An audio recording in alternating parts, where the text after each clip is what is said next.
Sir ఇక్కడ దేవినేని అవినాష్ గారు వచ్చిన తర్వాత ఏ అభివృద్ధులు జరిగినాయా లేదంటే గెద్దా రామ్మోహన్ రావు గారు ఉన్నప్పుడు ఏమైనా అభివృద్ధులు జరిగిందండి? ఫస్ట్ ఇక్కడ ఏంటంటే 10 సంవత్సరాలు గద్దె రామ్మోహన్ ఇక్కడ ఎమ్మెల్యేగా ఉన్నాడు, అంతకుముందు ఎంపీగా ఉన్నాడు. ఈ సందర్భంగా మీ ఛాలెంజ్ ద్వారా మేము గద్దె రామ్మోహన్ ఎంటర్ టీడీపీకి ఛాలెంజ్ చేస్తాం. ఆయన 5 సంవత్సరాలు ఎంపీగా, 10 సంవత్సరాలు ఎమ్మెల్యేగా, నేను 3 సంవత్సరాలు కార్పొరేటర్గా. ఇవాళ ప్రతిపక్ష నాయకుడిగా ఉండగా జగన్మోహన్ రెడ్డి గారు ఈ ప్రాంతం చూసి, ఇక్కడ ప్రజల కష్టాలు చూసి, నష్టాలు చూసి ఆ రోజే నిర్ణయించుకున్నారు ఇక్కడ రిటైనింగ్ వాల్ కట్టాలి. దరిమిల అవినాష్ గారు వచ్చిన తర్వాత అవినాష్ గారి సారథ్యంలో ఇక్కడ బ్రహ్మాండమైన 150 కోట్లతో తూర్పు నియోజకవర్గంలో 6 లక్షల క్యూసెక్ వాటర్ వచ్చినా కానీ లోపల రాకుండా చర్యలు తీసుకుంటాం జరిగింది.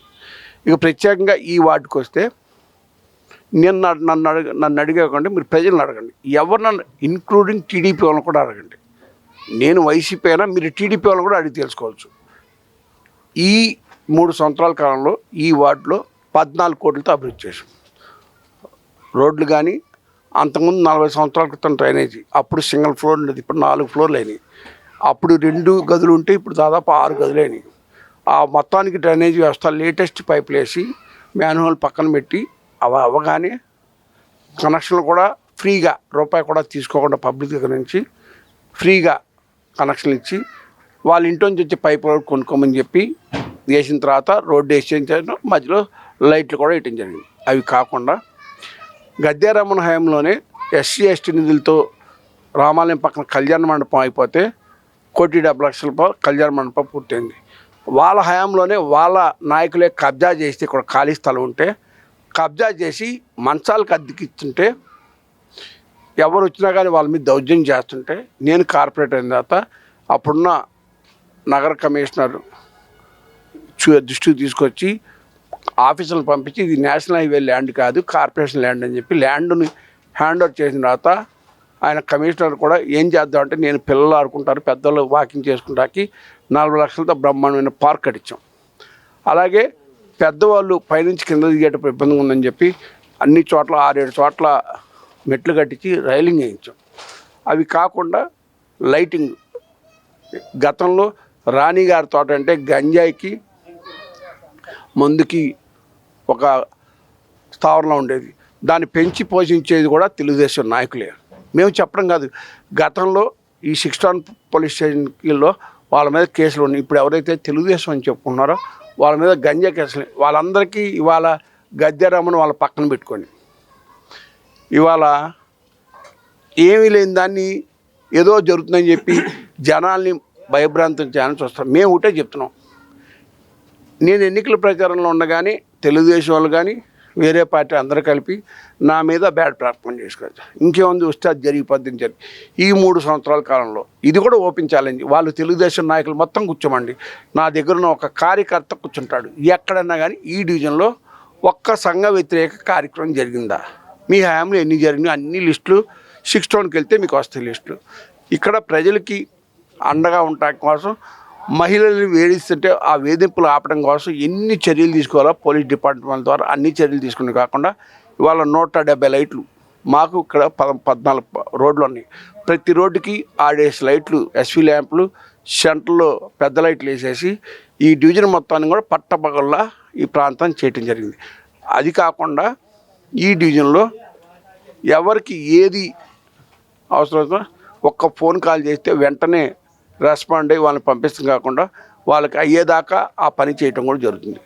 దీనికి కొంతమంది తెలుగుదేశం నాయకులే రకరకాల కుట్రలు చేయాలని చెప్పి చేస్తూనే ఉన్నారు. ఇప్పుడు దాకా వాళ్ళ కుట్రలో ఎప్పటికప్పుడు నేను కాదు, ప్రజలే సమానం చెప్పండి, నాకంటే కూడా ప్రజలే బాగా సమానం. ఇంకోటి కూడా చెప్తున్నా, మీకు కూడా చెప్తున్నా, మీరు ఏ ప్రజానికని దగ్గరికి వెళ్ళండి. ఈ 3 సంవత్సరాల తోటలో రాణి గారి తోట నేను స్టార్టింగ్లో చెప్పా, 6 హామీలు ఇచ్చా. 1 కళ్యాణ మండపం కట్టిస్తాను, 2 స్కూల్ బిల్డింగ్ కట్టిస్తాను. ఇవాళ అలాగే స్కూల్ ఉంది, ఎలిమెంటరీ స్కూల్ ఉండేది, 30 మంది పిల్లలు చదివాలి, ఇవాళ 150 మంది పిల్లలు చదువుతున్నారు. ఇవాళ నాడు లేడు ద్వారా స్కూల్కి 1 కోటి రూపాయలు నిధులకు వచ్చి దాన్ని డెవలప్ చేశాం. అలాగే స్కూల్లో చక్కటి భోజనం, చక్కటి విద్యార్థి అమ్మఒడి దగ్గర డబ్బులు పెస్తున్నాం, ప్రతి ఒక్కరికి అందుబాటులో ఉంటాయి. ఇవాళ జగన్మోహన్ రెడ్డి గారు ప్రపంచంలో ఎవరు చేయని విధంగా వాలంటీర్ వ్యవస్థను తీసుకొచ్చి ఇవాళ ఈ డివిజన్లో 100 కోట్లతో అభివృద్ధి కానీ శాంక్షన్ జరిగింది. ఈ నేను చెప్పడం కాదు, మీరు అఫీషియల్గా రికార్డు ఉంది. 100 కోట్లు మళ్ళా చెప్తున్న 100 కోట్లతో ఇది ఆన్ రికార్డ్. 64 కోట్ల రూపాయలు 66 కోట్ల రూపాయలు 82, 83, 84 సచివాలయంలో వెల్ఫేర్ స్కీము.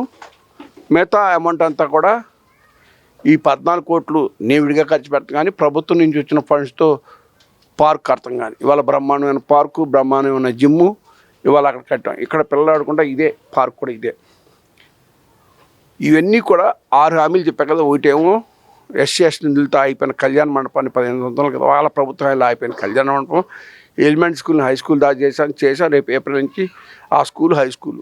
అలాగే డ్రైనేజ్ వ్యవస్థ బాగు చేస్తాను, అలాగే రోడ్లు శుభ్రంగా వేస్తాను, మంచి లైట్లు వేస్తాను. నేను ఇచ్చిన హామీలన్నీ కూడా 5 సంవత్సరాల కాలం కాదు, 3 సంవత్సరాల కాలం పూర్తిగా నెరవేర్చా అని చెప్పి నేను చెప్తున్నా. ఒకటి ఉంది, 5 రూపాయలతో వాటర్ క్యాన్ ఇస్తాను, అది కూడా రేపు ఏప్రిల్లో. మొన్న 2 సంవత్సరాలు వరుసగా కరోనా అందరికీ తెలిసినంతే, ఈ ఏప్రిల్లో అది కూడా ఇస్తాను. దేవినేని అవినాష్ గారు ఈసారి ఇక్కడ ఎన్ని ఓట్ల మెజారిటీ వచ్చే అవకాశం ఉందా, లేదంటే హ్యాట్రిక్గా మళ్ళీ గెద్ద రామ్మోహన్ రావు గారు వచ్చే అవకాశం ఉందా? మీరు హ్యాట్రిక్ అనేది కలగా మర్చిపోండి. హ్యాట్రిక్ అనేది కలగా మర్చిపోండి. ఇవాళ 21 వార్డులోని ఏ వార్డుకి వెళ్ళండి, ఏ ప్రాంతానికి వెళ్ళండి, ఏ కులాన్ని అడగండి, జగన్మోహన్ రెడ్డి గారు ఏం చెప్పారు. మతం చూడను, కులం చూడను, ప్రాంతం చూడను, అన్ని ఒకే విధంగా అభివృద్ధి చేస్తా అన్నాడు. సంక్షేమ ఫలాలు అర్హులైన వాళ్ళందరికీ కూడా సంక్షేమ ఫలాలు ఇస్తాం. ఇవాళ ఈ వార్డులో గతంలో 400 ఉండి ఇప్పుడు 1100 పెన్షన్లు ఉన్నాయి. ఎన్ని జగన్మోహన్ రెడ్డి గారి యొక్క మానస పత్రిక వాలంటీర్ వ్యవస్థ. ఇవాళ వాలంటీర్లకి ఇవాళ ప్రజాప్రతినిధుల కంటే ఎక్కువ విలువ. ఇవాళ మేము కూడా రాజకీయం 40 సంవత్సరాలు ఉన్నాం. ఏ రోజైనా కానీ 1వ తారీఖు రాగానే వాలంటీర్లు తెల్లవారుజామున ఇళ్ళకి వెళ్ళి ఫ్యాక్షన్లు ఇచ్చేది ఉందా? గతంలో చేశారు. జన్మభూమి పథకాల పేరుతో వాళ్ళ నాయకులు జోబులు నింపుకునేవాళ్ళు. ఇవాళ మహిళల దగ్గర ప్లస్ ఈ మొత్తంలో ఎక్కడన్నా రూపాయన్నా పారదర్శకంగా అక్కడ సీఎం గారు బటన్ నొక్కుతారు, ఇక్కడ వాలంటీర్లు ఇస్తారు, ప్రజలు తీసుకుంటున్నారు. అలాగే అవినాష్ గారు నిరంతరం కాళ్ళకు బలపం కట్టుకొని 21 వార్డులు, ముఖ్యంగా కరోనా టైంలో ఇదే గద్దెరామను కరోనా టైంలో మీ క్లిప్పింగ్ కూడా ఇస్తా. ఏసీ గదిలో కూర్చొని ప్రెస్ మీట్కే పరిమితం అయ్యాడు. కానీ అవినాష్ గారు మమ్మల్ని అందరినీ, ఇంత సీనియర్లైనా మమ్మల్ని అందరినీ ప్రతిరోజు పరిగెత్తిచ్చాడు. వార్డులో ఆయన పరిగెత్తాడు, మమ్మల్ని పరిగెత్తాడు. కరోనా వచ్చిన ప్రతి ఇంటి గడప తొక్కాము. వాళ్ళకి కావాల్సిన మౌలిక వస్తువులన్నీ మేము ఇచ్చాము. మేము గర్వంగా చెప్తున్నాం, మేము ఇచ్చాము. ప్రజలకి ఏం కావాలో మౌలిక వస్తువులు అన్నీ కూడా కలెక్ట్. అలాగే ఇక్కడ సచివాలయంలో ఇక్కడ ఆరోగ్య కేంద్రం పెట్టాం. రాణిగారి ఘాట్లో ఆరోగ్య కేంద్రం కూడా ఉంది ఇక్కడ. అయితే ఈసారి జగన్మోహన్ రెడ్డి గారికి ఎన్ని సీట్లు వచ్చే అవకాశం ఉంది? 175కి 175 సీట్లు వస్తుంది. దాంట్లో కూడా ఫస్ట్ ప్రకటించే సీట్లో ఫస్ట్ తూర్పు నియోజకం కొడతారు మేము చెప్తున్నాం. అంటే కూటమి వల్ల ఏమైనా జగన్మోహన్ రెడ్డి గారు ఈసారి వెనకంజ చేసే అవకాశం ఉందండి? సింగల్కి వస్తుందండి, XYZ కోటాలకు వస్తాయండి. మేము అదే చెప్తాం. మేము తూర్పు నియోజకవర్గంలో అవినాష్ గారికి మెజార్టీ ఇంతని చెప్పం, కానీ ఎవ్వరు ఊహించిన మెజార్టీ అయితే అవినాష్ గారికి వస్తుంది. కేవలం ప్రజలకు పనిచేయడం ద్వారా ప్రజల హృదయాలు ఇవాళ అవినాష్ గారు దోశారు. ఇవాళ ఆయన చేయటం కాకుండా మమ్మల్ని అందరినీ కూడా, ఎందుకంటే అవినాష్ గారి దగ్గర ఇవాళ ఉన్న వాళ్ళందరం కూడా అవినాష్ గారి నాన్నగారి టైం కానీ మేము అంతా ఉన్నాం. ఆయనతో పాటు 30 సంవత్సరాలు పయనం చేసి ఇవాళ అవినాష్ గారితో కూడా పయనం చేస్తున్నాం. మా నెహ్రూ గారు మాకు ఒకటే నేర్పారు, నిత్యం మీరు ప్రజల్లో ఉండండి, తర్వాత ప్రజల ఆశీర్వాదం మీకు వస్తుందని చెప్పి ఆయన చెప్పారు. ఆయన చెప్పిన దాని మీద మేము అదే తూచా చెప్పకుండా పాటిస్తున్నాం. ఇవాళ కూడా జగన్మోహన్ రెడ్డి గారు ఏం చెప్పారు అదే చేశారు. ఇక్కడ 2 గమనించండి, రాజశేఖర రెడ్డి గారు ఏ విధంగా అయితే అడ్మినిస్ట్రేషన్ చేశారు, తండ్రికి తనయులాగా జగన్ గారు చేశారు. దేవినేని రాజశేఖర్ ఏ విధంగా చేశారు ఈ నియోజకవర్గానికి, తండ్రికి తనయులాగా అవినాష్ గారు కూడా అంతకంటే ఒక అడుగు ముందుకేసి చేశారు ఇద్దరు. కాబట్టి మేము చెప్పడం కాదు, ఇవాళ సిద్ధాంత సభలకి ప్రజలను చూస్తే మీకు అర్థం అవుతుందని చెప్పి సందర్భంగా తెలియజేస్తూ ఈ తూర్పు నియోజకవర్గం ప్రజలందరికీ ఒకటే విజ్ఞప్తి చేస్తున్నాం. ఈ గొడవలు, ఈ గంజా బ్యాచ్, ఈ తాగుబోతు అనేది ఒక్కసారి మీరు ఆత్మ పర్మిషన్ వాళ్ళందరూ వాళ్ళు చెప్పే కాకుండా మీరు ఒకసారి పరిశీలించండి. ఇంతకుముందు ఇదే రాణిగారి తోట ప్రాంతం ఎట్లా ఉండేది, తారక రామారావు ప్రాంతం ఎలా ఉండేది, ఈ రోజున ఎలా ఉంది. గంజా బ్యాచ్ లేరు, తాగుబోతు బ్యాచ్ లేరు. ఇవన్నీ కేవలం జగన్మోహన్ రెడ్డి గారి యొక్క దీని మీద పోలీస్ డిపార్ట్మెంట్ వల్ల ఇవాళ సచివాలయానికి ఒక పోలీసు ఉన్నారు. ప్రతి ఒక్కటి కూడా మహిళా పోలీసు యాక్షన్ తీసుకుంటుంది. అలాగే ఇక్కడ డిపార్ట్మెంట్ కూడా ఏదొచ్చినా కానీ చకచక ఊరినే మీడియాలకి ఊరినే ఎత్తుకుంటారు. కాపక జాగ్రత్తగా ఎవరైతే గంజాయి బాగా అరాచకాలు చేస్తున్నారో వాళ్ళ నగర బహిష్కరణ ద్వారా ప్రజలకి పూర్తిగా అండగా ఉంటున్నారు. ఈ ప్రభుత్వం చెప్పిందే చేసింది. ఈ ప్రభుత్వంలో ఉండే అవినాష్ గారు కూడా చెప్పిందే చేస్తున్నారు. ఇంకా ముందు ముందు కూడా చేస్తా అని అవినాష్ గారికి ఇంకా 30 సంవత్సరాల రాజకీయ భవిష్యత్తు ఉంది. అవతల వాళ్ళకి ఏముందో మీకు తెలుసు.